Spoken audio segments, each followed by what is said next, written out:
everybody. This is CB Bowman Live. You know, you weren't expecting me today, right? I fooled you. I tell you, you got to follow me on LinkedIn to find out what I'm up to because I'm always up to no good. And you know what? We're running a few minutes late because I had to go and get this new powder for my hair to cover up the gray so you guys can't see how. Oh, I guess I'm not supposed to tell you that, right? At any rate, it's so good to see you. This is Thursday. And you know, on Thursdays, we talk about the workplace, about equality, equity, and inclusion. And so we always have a rip roaring conversation with an expert. And boy, do we have an expert today. We have Dr. Darjené, and I hope I pronounced her name right. You did. Over and over in my guys, you know I'm dyslexic, right? So I'm like Yes. panicking that I'm going to say her name wrong, but I think Dr. Darjené. You got it. Okay, You got it. got it. And she is an expert in so many areas, but her newest focus is on really making a difference in organizations in the DEI space through the HR space. And you Yes. know, oftentimes we think HR is just a talking head. Well, guys, I got to tell you, not with Dajane. Watch her coming. She transformed her organization. So I can't wait to talk to her and find out her scoop and how she got people to change. Dajane, welcome. Thank Welcome. you. Thank you. Thank you for that warm welcome. It's my pleasure to be here, and I'm really excited to share, what we have been doing, moving and shaking over at Walden Family Services. So I'm really excited to be here and share all about it. Well, first of all, okay, I'll tell you a little secret because you know I always tell secrets. She told me she was nervous being on the show. Come on, who could be nervous talking to me? Come on, sit comfortably, just wiggle in your chair, get all comfortable, and we're gonna chat, okay? All right.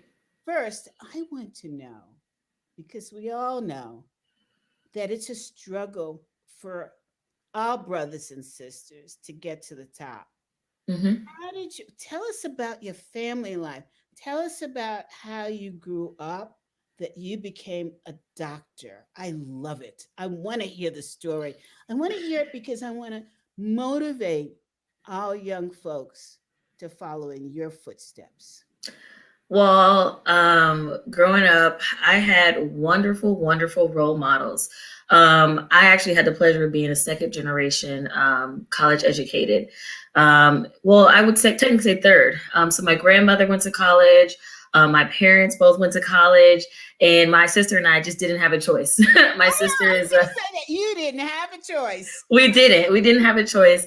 My sister, she went to Hampton University, and she went and got her pharmacy, doctorate of pharmacy. And so she's out there doing some pharmaceutical work.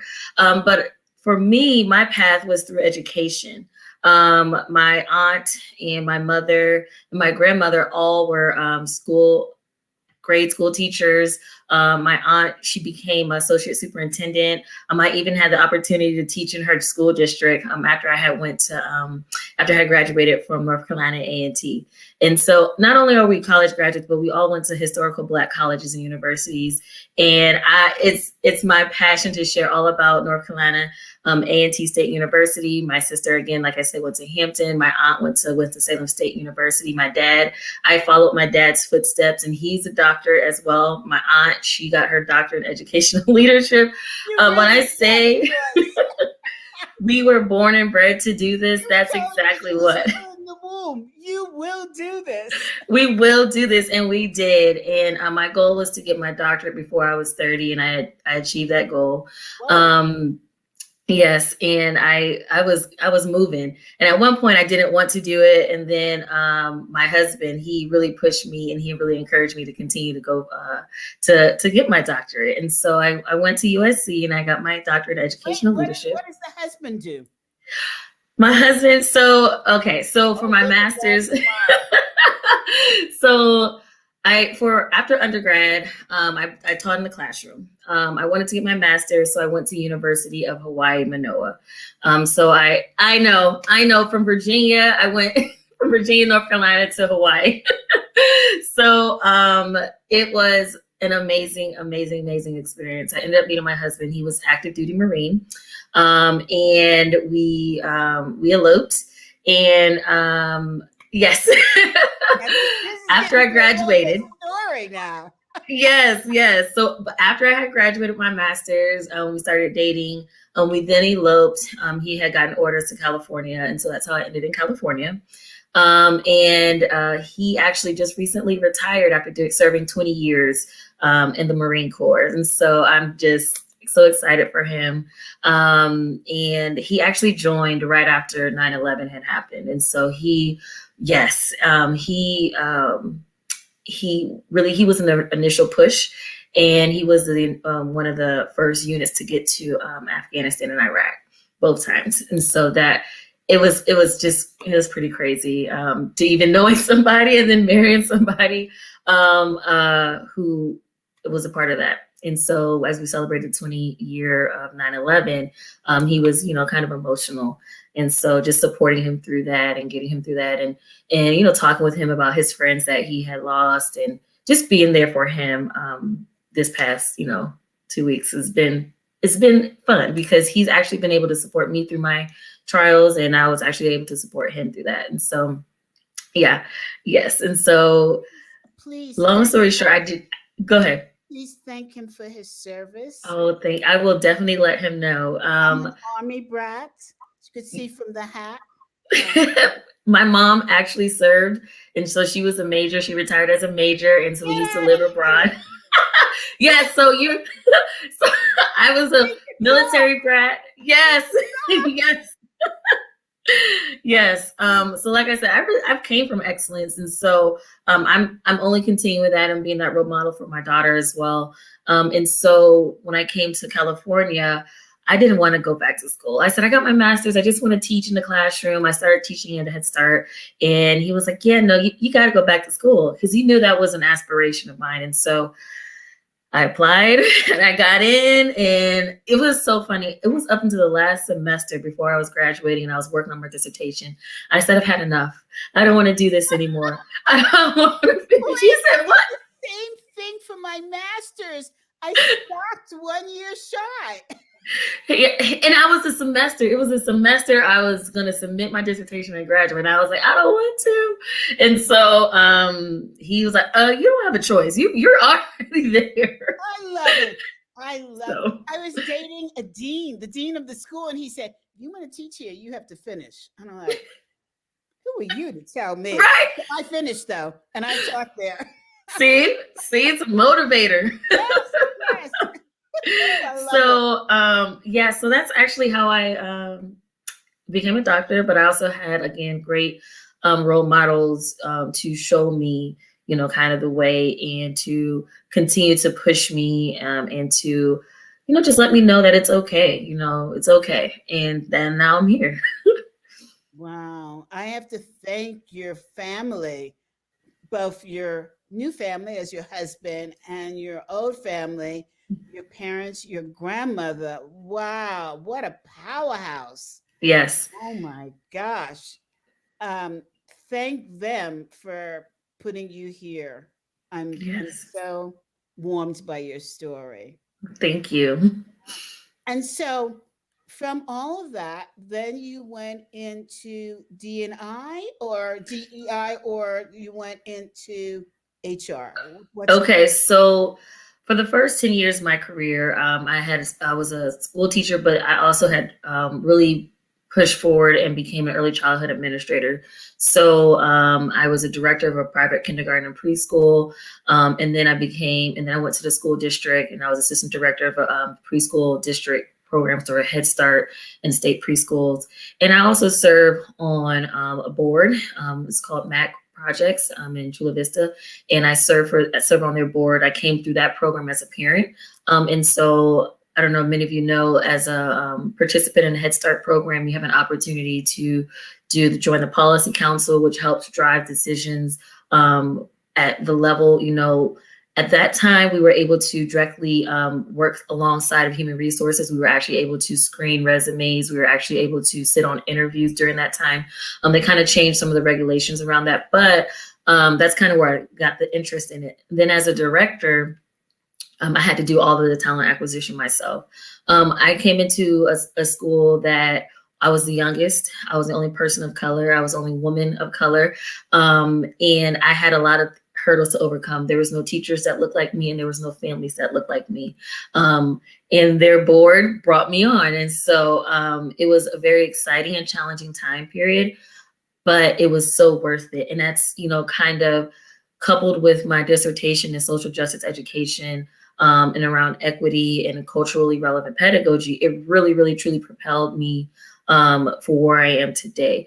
And so as a director, I ran all of the human resources. I did all of the benefits. I had to do all of the onboarding. I had to do all of the recruitment efforts. And I had to design all of that from the ground up. And so doing both sides of that, being a director and running this school, it really showed me the breadth of strength that I had to overcome and to pull it all together and to continue to push forward. During the time that after I had departed and went to the school district, I had brought in 3 teachers of color. I had more families. I had about 5 to 10 families during that time that come in that were either interracial or looked like me or a different race than when I had came in. And I kind of just transformed it and turned it around to be more culturally inclusive. And I brought in, as a military spouse during that time, I brought in a lot of military spouse teachers because other end of that, we are always on the short end of the stick because we move so frequently. But we have such amazing talents, and it always goes underrated because, they're getting ready to leave in 3 years or whatever the situation is. But that doesn't mean that we shouldn't have the same opportunities. So I always scouted for military spouses to come and teach in our organization. And it was awesome. They brought in such a wealth of knowledge and experiences based off of where they've been, based off of the things that they've done, based off of the different cultures that they have experienced, but traveling and living in different places. And so they always added something extra special to the school. And so I always loved recruiting military spouses during my time there. And so, yes. And so when I went to the school district, I had the opportunity to, again, take what I had learned, take those skills and do it again at the school district level. I brought in, again, they didn't even have a Black teacher. I was the first person to serve in the assistant director role for preschool programs. I was the first person, again, to serve in that role that looked like me. At that school district, they had very few African-American administrators that were African-American, period, from elementary school all the way to high school, and even serving at the district office. And so it was truly a benefit to be able to bring my talents there. And then from that experience, although I was it wasn't the best experience. Now, wait. Okay. Let's go back. Because you're making it sound all rosy, right? Yes. I want to talk about specific challenges that you faced. Think back, and how did you get out of them? How did you solve those challenges? Let's talk about like 3 challenges you faced, because here's the focus of this program. We want to call attention to those who have succeeded, but we also want to be realistic and talk about the challenges that you faced. Mm-hmm. And give suggestions for how do you get around those challenges? How do you deal with them? So that folks that are listening could say, I'm dealing with that now. This is so good to learn and to hear I'm not the only one. Mm-hmm. Absolutely. And to figure out how do you solve it? Where do you go? Who do you go to? So, number 1 situation. So when I was a director, my number 1 challenge was obviously dealing with the microaggressions at work, being the only person of color. So Well, that's a high level term. It is so real. No matter how many ways I change my hair, or you talk so eloquently, or the fact that my name is Darjené, and nobody wanted to learn how to say my name, so I had to cut my name short. You know, so they would call me Miss D or Dr. D. And at the time, I was, not really knowledgeable on that being a term, microaggression, but that's really what was happening. Yeah, I don't think that microaggression was coined and used. Well, it was coined early, but I don't think it was used in relationship to everyday experiences that we face until fairly recently. Mm-hmm. Yeah. Right. And so that's really what was happening. I would have because of our policies that had been in place well before I came in, I would have white male fathers come up to me and, just kind of talk down to me, or ask to speak to the director, even though I had it on my name tag, right? They would not engage with me. They would just automatically say, okay, well, I'm just going to go to the board chair. Or they would be like, I don't want to talk to you. I want to talk to somebody else. Somebody who has authority and power. Correct. And then another one was, again, with the longstanding policies, he was so upset with me that he sued the school. He sued the school. Over what? Over one of our policies for being non-refundable during orientation. Now, it's a private school. That's a normal policy that many private schools have, and he sued us. So I successfully defended us in small claims court, and I had won this suit. But he was just so angry with me, and and he became angrier. But the reason why I was successful through that is because I built relationships and I had allies. And people talk about building relationships in the workplace. People talk about allyship. But what I need to tell you is that is something that truly, truly, truly benefited me, and to be able to overcome those situations. In addition to that, I truly had a strong base with my sorority sisters, my line sisters. I had phenomenal women that I could just go and call and, let out steam, and they would guide and coach me onto how to handle situations. Because again, I was young. I haven't encountered that, but now I know. Now I know what it feels like to be in that position. But I had to go to battle. I had teachers that would yell at me in staff meetings just because they felt like they could. And, it's just some of those things that you just have to take a pill, swallow it, and still, rise above the occasion. Even in the moment, it was very, very tough. But through it all, coming out on the other side, positive, being stronger, being able to use those tools, my toolbox. I had to keep adding tools, right? My husband, he's a mechanic by trade, and so he has 4 or 5 toolboxes. And all I'm like, you don't even have enough stuff to put in there. But no, I do. You just have to keep adding too. I get it. So tell me some of the advice that you got from your sorority sisters. So let's take, for example, people yelling at you in a meeting. How did you handle that? At first I had to remind them that I was the director, right? And so first of all, you're talking to the director, right? And now you're dismissed. So you can go ahead and exit my staff meeting. So, I told my sorority sister, and she happens to be an executive coach. She said, we might want to work on that approach the next time.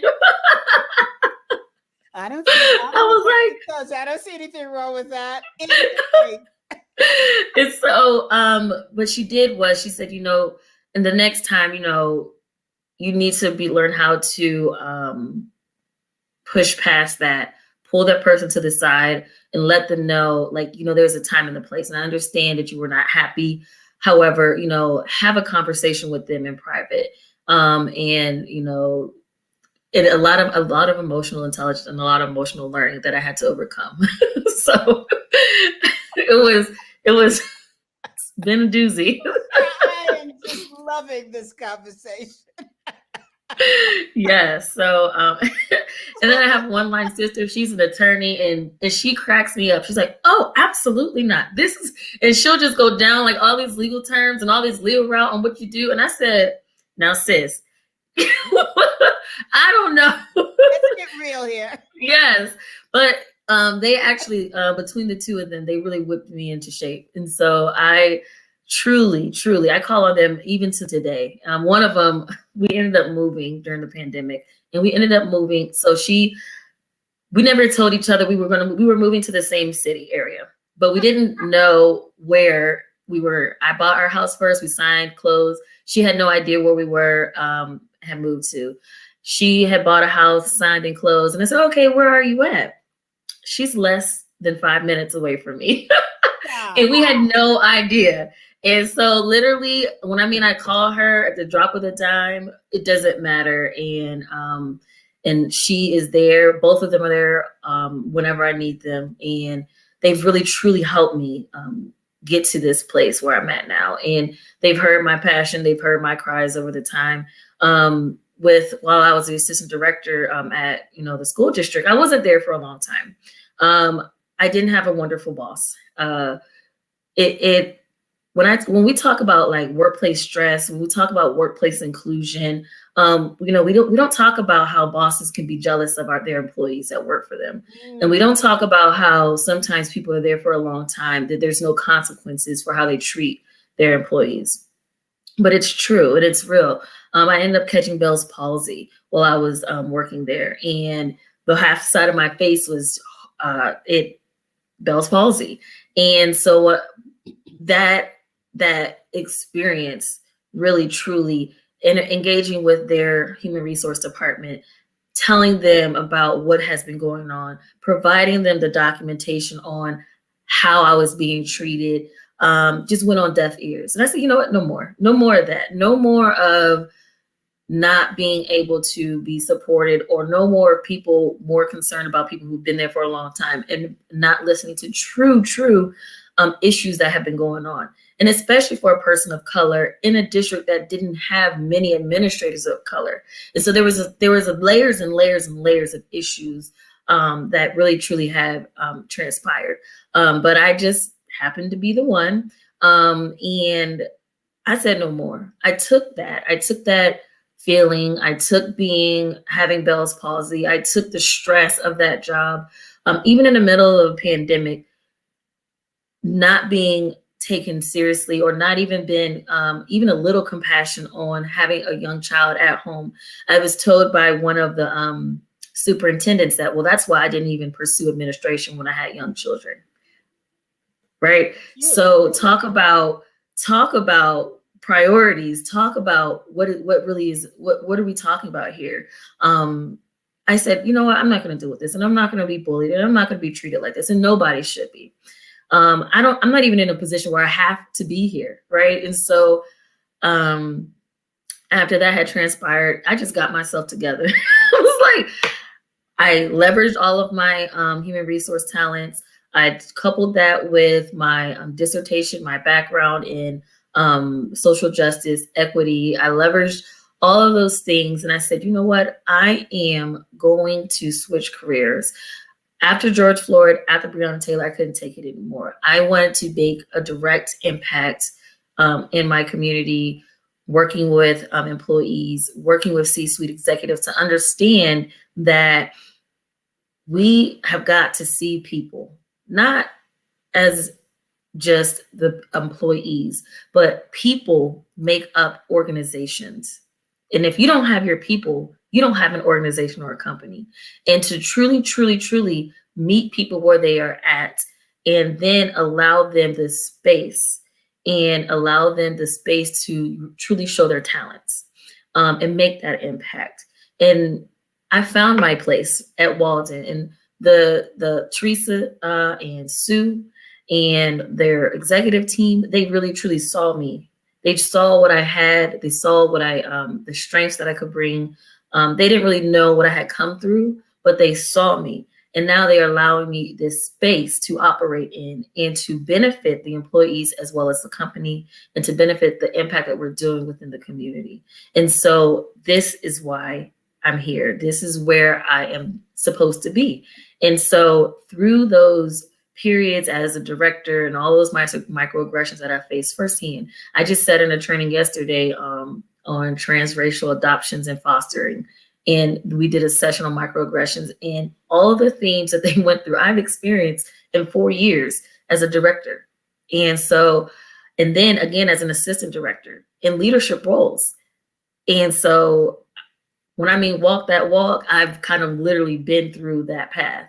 And so I know what it feels like when you are in that space and you have nowhere to go and nowhere to turn to. And fortunately for me, I wasn't there because I had to be there. I was there because I wanted to be there. And so my choice in working, it was a choice that I had to make. I could make in staying there or no longer staying there, because I did have the support of my husband. And unfortunately, many people are not in that position. Yeah. And so that is. What can we talk about for people who are not in that position? What advice would you give them? I would say get all of your transferable skills. Don't be tied down to an organization that does not treat you well, because right now it's an employee market and you have options. You always have an option. And while they always say grass isn't always greener, but it's not what it is there. So I love it. It's not what it is there. Yeah. And you can take that chance. Do it, just do it, because life is just way too short. Because if you pass away, the organization is going to pack up your stuff in a box and they're going to have your seat filled by the end of the week. You take that jump, you take that opportunity, and go find something that truly, truly benefits you and serves your passion. I love what you're saying. It reminds me of when I was younger and I hung out with more men than women because men got me, right? Well, that's what happens when you're an Army brat, right? And even though I didn't travel, I still got the message of being an Army brat, right? So I remember calling a friend of mine who was a guy, all upset because the guy was acting out. Okay. And he said to me, CB, never cry for anyone who won't cry for you. And I'm Amen. Like, drop the mic, right? Yes. It's the same thing that you're saying. If an organization doesn't celebrate you,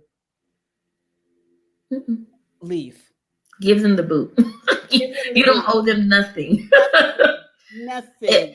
Yes, you don't owe them anything. And the reason why I say that is because if the one thing that really struck out to me is that I always made sure that my teachers and my employees, when they work for me, utilize their benefits, right? You have a benefit, use it. You have time off, take it. We'll figure it out. But when I worked for an organization that gave me problems using benefits, why am I working for you now? You have benefits to entice me to work for you. If I cannot utilize my benefits, then why am I working for you, right?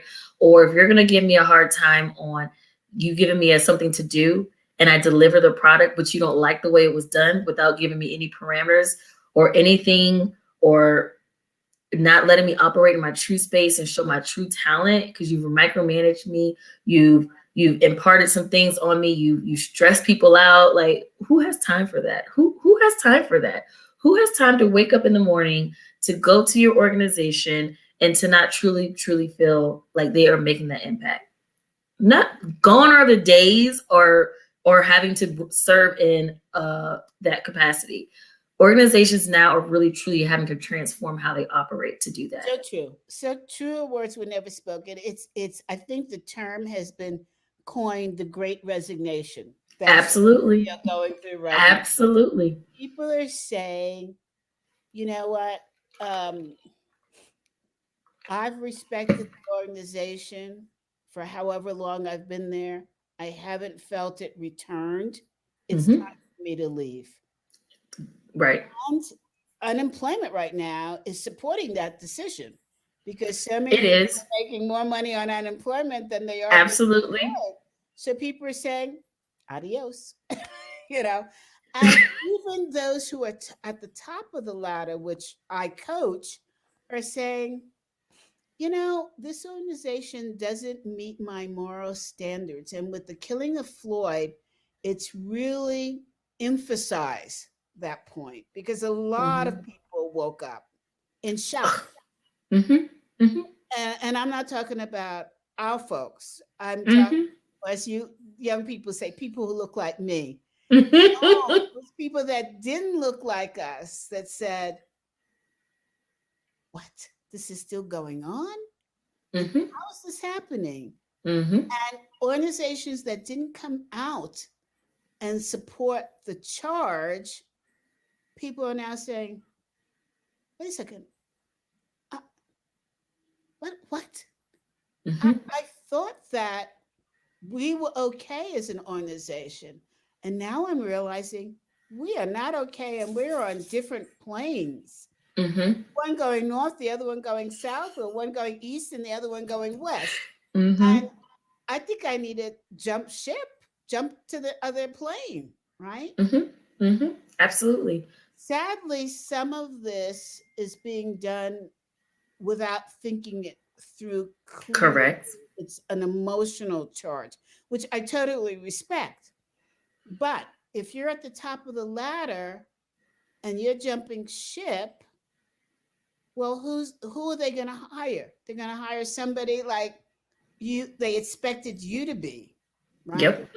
So maybe the perspective is to stay and make the changes that you want to see happen, right? Well, my professor told me, she was like, you can either be the Malcolm X or you can be the Martin Luther King. You can fight it from the inside or you can fight it from the outside. For me, I never thought about that. she said you can be MLK or you can be Malcolm X. And at first I was MLK and tried to choose a peaceful route, but it wasn't working. And so I joined an organization that truly, truly, truly is about social change. And as an organization, they themselves are a change agent. They are a human rights campaign organization. They've been a human rights campaign organization for many years. Human rights campaign organization supports the LGBTQ community. We just won our innovator seal, and we are welcoming and affirming to all. We have on our job postings that we are an anti-racist organization. And right now, if you go and ask our phenomenal CEO, Teresa Stivers, what she is about, she will tell you straight up. She's like, this is what we are. This is who we serve. And we are serving the most disadvantaged group. We serve, we are a foster care agency. We have transitional housing. So for the youth that age out of foster care, 18 to 21 or 21 to 20, can be up to 25. We have them in our program, and they are all at a disadvantage. They are the Black and brown children of our state right here in our area. And we are truly making an impact with them, and we have to protect them, and we have to, as an organization, make a stand. And so I joined an organization where my voice is truly heard. And I joined an organization where my CEO, my C-suite gets it. They get it. And when I mean they get it, they walk the walk and they talk the talk, and they will call you out on it.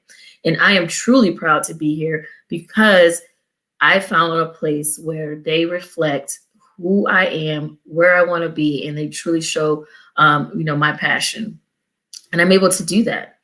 Well, I am hearing that in your voice, and I am watching it in your face, and I love it. And so, what I want to propose to you is my organization, we, each year, we will have a collaboratory. Okay. And we just had one. And what we started in that collaboratory is identifying organizations such as yours that are doing best in class work in the DEI space. And we don't mean just race. We don't mean just Yes, we don't mean just skin color. We mean it all.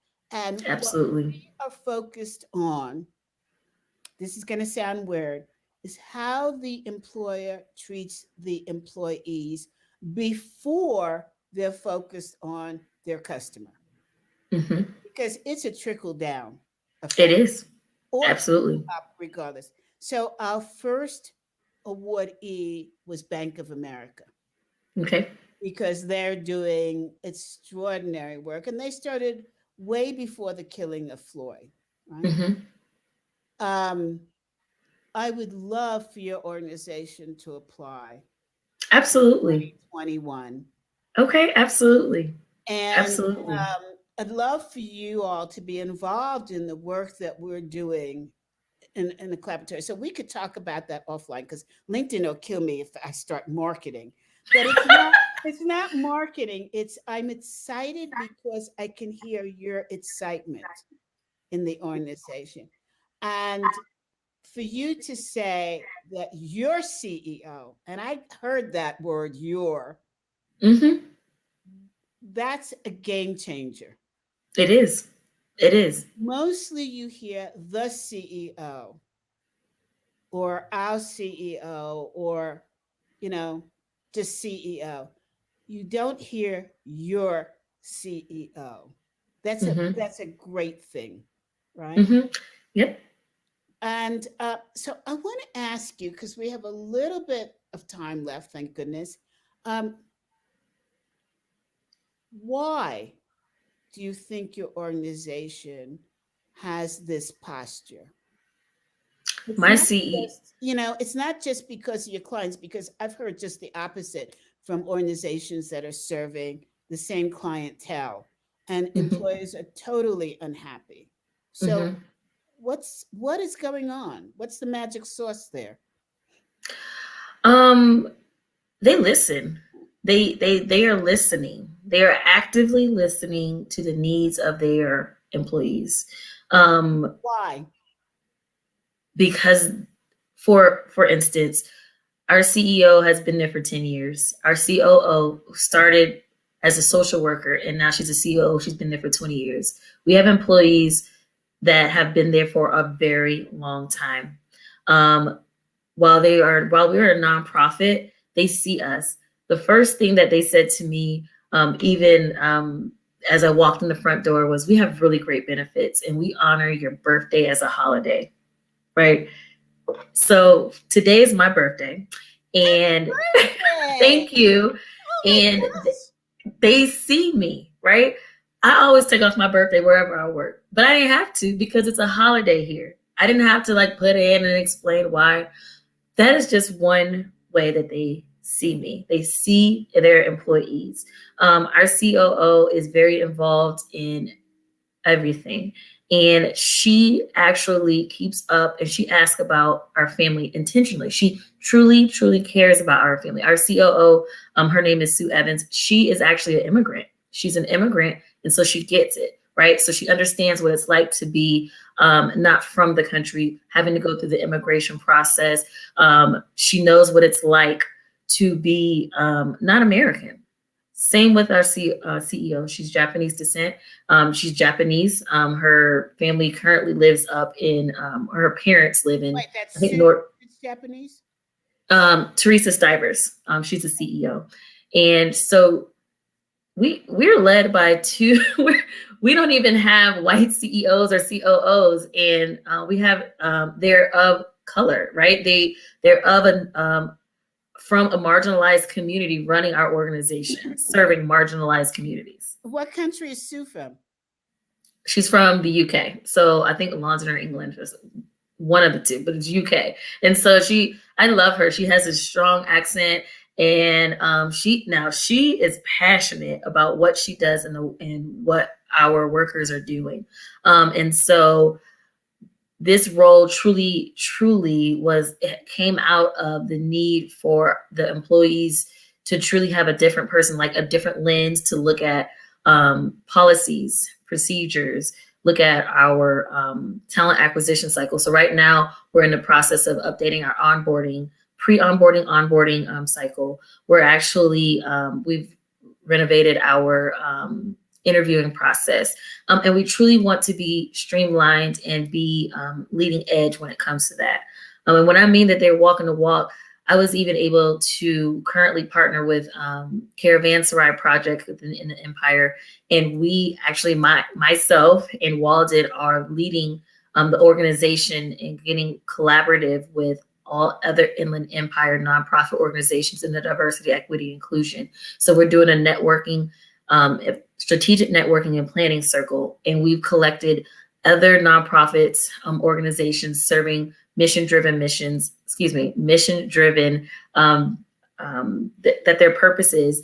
And we are getting together to start a collaborative so that we can now talk about all of our DE&I issues within the Inland Empire, because we're kind of squeezed out. If you don't know the geography of this area, we are right next to San Diego County, really rich and wealthy, and then we're right outside next to LA County, and then we also border Orange County, and so we're poor. So we are really looking at how we can truly transform our services, how we can truly transform the people and the clients that we serve within the empire through our organizations with the DE&I lens. And so when I mean we're doing some transformative things here, and I just got to this organization back in April. I mean, we have literally hit the ground running with this, and it's their passion. It's truly what they do, which really energizes me. And it energizes me because even though I didn't grow up or didn't have my career in human resources specifically or DE&I specifically, I was able to pull my experiences working with Head Start, state preschools, private schools, administration, school districts, all of those experiences, I was able to now leverage here. And it truly mirrored coming from education world, because I just look at I have a different perspective on how policies impact employees. And I have a different perspective that I'm now able to share with Sue and Teresa, and they listen to me. They listen to me, which is another reason why I'm here. They listen to me and they consider, my recommendation, and we talk about it. We're able to have those tough conversations. We join a lot of webinars, talk about tough conversations. We have them. We talk about it. It's part of our conversations that we have at work. We've now infused it into our performance evaluations. We included some performance indicators along the DE&I space for our employees, and we continue to work towards updating and renovating that. We've now launched our diversity and inclusion council. We've identified 4 areas for employee resource groups. We've updated even policies such as our bereavement policy was so outdated with terminology on who was considered the immediate family and how many days you can take. And a lot of times people in organizations don't truly think about that until it impacts them. What is 3 days going to do to somebody that I've lost a loved one, right? And who are you to tell me that just because it's not my immediate mother or my immediate father, that person didn't mean anything to me? What if that was that person's caregiver? What if that I was never raised by my biological parents? Hence, we are a foster care agency, right? Yes. And so they are not raised by their biological parents. So who are we to say what a family makeup looks like and how many days you are allowed to have based on the family makeup? In that familial relationship. So we even transformed our bereavement policy. And as we continue down this path, we're looking at all of our policies and how we can make them more inclusive and more equitable. And so when you talk about it's not just about race, it really isn't. It's way more. It's truly seeing people for who they are and their true authentic self when they come into the organization, and how we can truly leverage those talents, their self, their past experiences, and what they can offer to our organization as a person, not as an employee. Powerful, powerful information. I want to be involved with your organization. We're going to talk offline. Yes, ma'am. Yes, ma'am. When you get older, you can get fresh. I know that's right. I can't wait. Is your grandma still with us? Unfortunately, no, but she was phenomenal. It's so funny. This is really off topic, but she was featured in this book called Crowns. I don't know if you've heard of it, but there's like famous people in this book. And so she was featured in this book called Crowns. And I hadn't seen it since I had was at my mom's in Virginia. So I hadn't seen it since my childhood home. She signed it for me and everything. One of my employees invited me over for Memorial Day holiday or something like that. And I walked into her study and I see the book Crowns right in front of her bookshelf. And I said, "You have that book?" She was like, "Yeah, I was given it by someone." I said, "My grandmother is in that book. I have not seen that book since I was in Virginia in my mother's home." And I walked into my coworker's house, and I saw that book, and I knew that that was my sign that said, "This is where I'm supposed to be." That was my grandmother. She was saying, "This is where you're supposed to be." So while she's not here, she's still giving me signs. Talk about synchronicity. Yeah. Mhm. Oh my gosh, I love it. How long ago did you lose her? I was a freshman in college, so 2005. Yeah.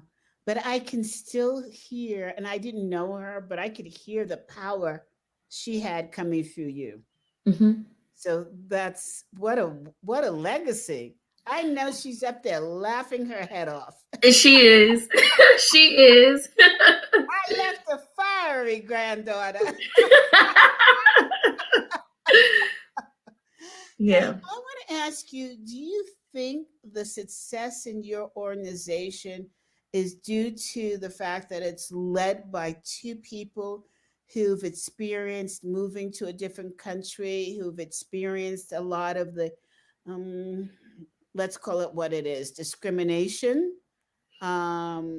firsthand, so that it gives them the opportunity to feel solace with somebody who is either in the same position or who has a reason to reach out to your organization? Short answer, yes.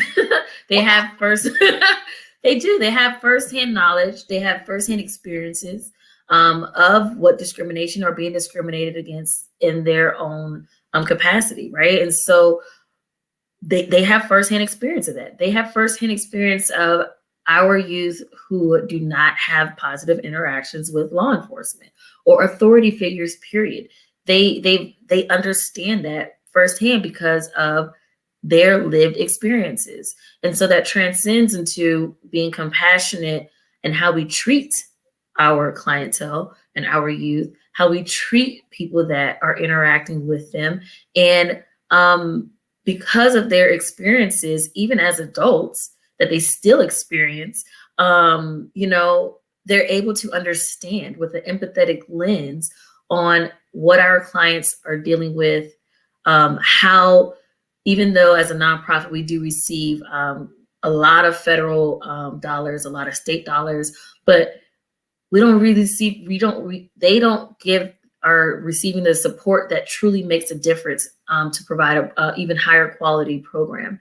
And so our CEO, she's consistently out there fundraising just so that some positions are just solely funded on fundraising because of the need of that position, but because of the need that position makes in the organization and the impact it has in the community. And so they get it. They understand it, and they've experienced it to a degree of what our youth are experiencing and living through. So, two questions I want to ask you.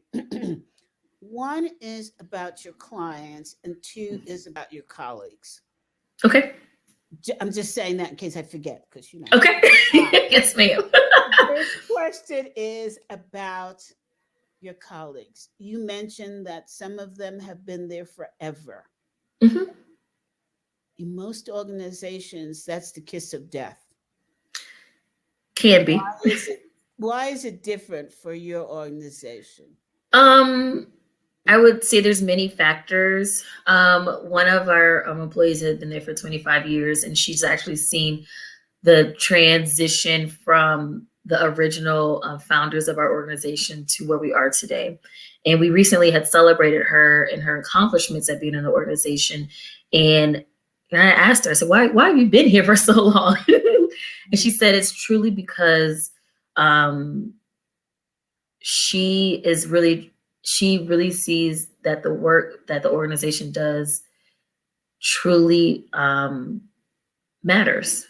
And if it wasn't for our organization, and by the way, we do bring on former foster youth as employees who work in our organization. And we actually have a good amount of former foster employees, former foster youth that are employees. And she says, you don't see that.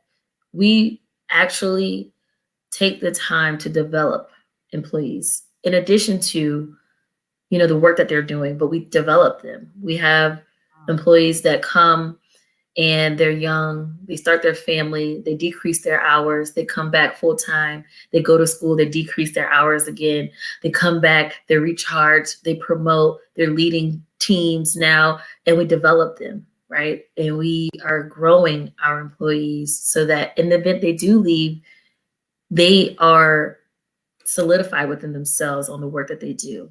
And so she says, I love to see how we work with our people here. She was, and she says, she's been doing her position now. She had come from a temp agency way back when, she'll say, but when she came over permanently, she was developed, right? They worked with her.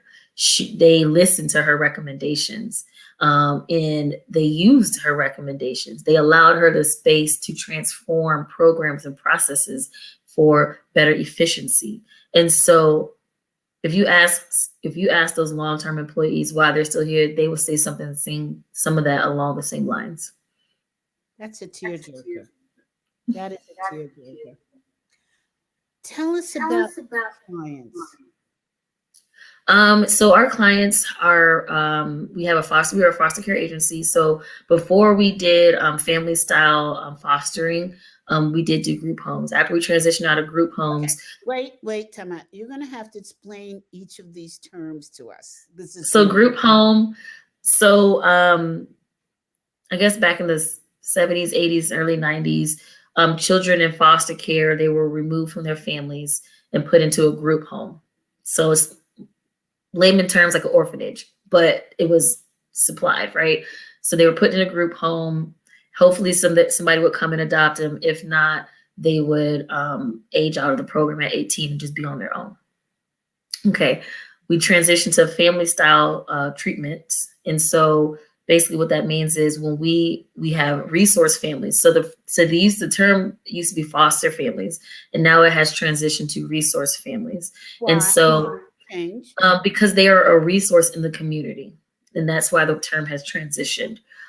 So we work with the county Department of Social Services, whether it's San Diego, Riverside, San Bernardino, LA, even Orange County. We take it a youth, our social worker goes and evaluates, and we place them in a home. And so they were not learning ways to live in a group home. But when you are put into somebody's house, you are now able to learn how to operate within a family. So you are now learning living skills. They didn't have that in a group home setting. So, but in a house, you are with other siblings, other kids that might look like you, or you might be part of the family, but you're learning how to sit at dinner. You're learning how to engage. You're learning to see what parents look like. And I say parents because, again, parents are a variety of they look a variety, right? Families look differently. And so you get to interact and see how it's supposed to be if you've been removed from your home due for whatever reasons. And so we've transitioned to that. And that's our foster care side. And then we have transitional housing. And it's called the Transitional Housing Program, but the youth are transitioning out of foster care and they turn 18. We put them in homes or apartments, and we set them up with stipends. Part of the thing is they either have to work or they have to go to school. They can do a hybrid of both. They get a stipend. They get a savings account. When they leave out of the program, they get all of the money that they've saved in their savings account. So they pretend to pay bills. Everything that they pay, we technically kind of put into a savings account so that they can have that when they leave our program. And so that's the foster care agency side. We also have nurturing parenting, which is a program where when children have been removed, they have court-ordered visitation or court-ordered parenting classes to get their children back. And so we have a big booming program out in San Bernardino County that truly takes in these parents, and they provide a nurturing parenting classes and curriculum through the first 5 San Bernardino. And they do an ACEs, which is adverse childhood screening. And so they determine what their ACEs score is. And from there, they kind of track their progress through parenting classes so that they can, after 16 weeks, they either pass or fail the course or they have to redo it. Then they are able to complete that component, and hopefully they get to reunify with their children from that program. And so we do a lot. And so we depend heavily, a lot of foster care agencies depend heavily on state funds and federal dollars, but also fundraising. And so and that's how we've been surviving and thriving in our communities. So, and those are the type of clients we have. This is very heartwarming, and this is very educational. So thank you. You're welcome. If somebody, this is not an advertisement, I am just giving the information. If somebody wanted to donate, where would they do that? How would they do that? It's super easy. You could just go to Walden Family Services website. Said that way too fast. So is it WALDEN Family Services?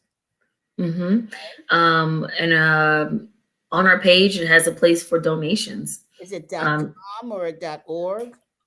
.org, I believe. Let me double check. Because now it's like gourmet dots. It is. It truly is. Inc.company. It is technically, let me get the technical term, waldenfamily.org. .org. Okay. waldenfamily.org.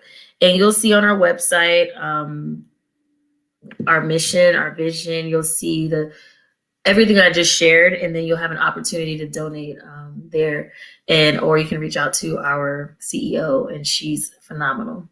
And so spell the name of the CEO, Teresa. Teresa, Stivers. Slowly. I forgot. Okay, Stivers, Stivers. Steivers. And Teresa. Yes. Okay. So not just for me, but for others, when we know something, we go blah, blah, blah. Others are trying to catch it. So, yes. Now, do you also have volunteers that work with you? That would probably, I think we do. I just don't think we're doing it right now during the pandemic. Sure. But I do think that we do. I would not know that full complete answer yet. That would have to run through the pipes, but I do believe we have taken them. Yeah, because a lot of programs that took on volunteers and need volunteers, there was a halt call because of COVID. So correct. It's good to know if somebody's interested, they could track through your website if that program exists, when it'll start up again. Okay. So great to know. Tell me, how do you, oh God, we're out of time, but I do want to ask this last question. Okay. How do you define who comes into the foster program? What are the requirements?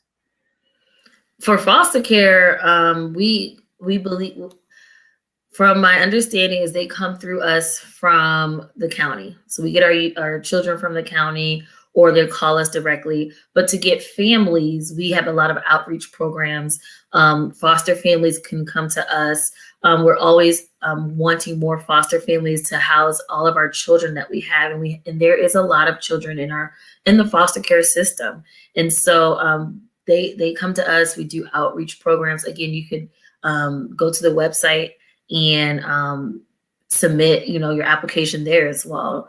And that's kind of how we get foster families, and then they go through that whole process to see if they qualify. But when we do intake for children, we typically get them through the county. They always have a county social worker, and or for our transitional housing youth, again, they transition out of the program. We connected them either from our program, or the county will send them to us to get housing, because we know we have a lot of, especially the LGBTQ youth, they're out on the streets and homeless, and so we are able to get them and get them housed. And that's why we're a human rights campaign. We march in Pride Parade in San Diego every year. We're recognized as supporting the LGBTQ community, families, resource families, all of them. Well, I don't care now that we're out of time. I want to find out a little bit more about this. Why are the folks who are part of the LGBTQ community, the youth, out on the street? Would you say that that's more than people of color? What's going on? No, because our youth are all, but mostly brown, Black and brown youth, but they could be a part of the LGBTQ community.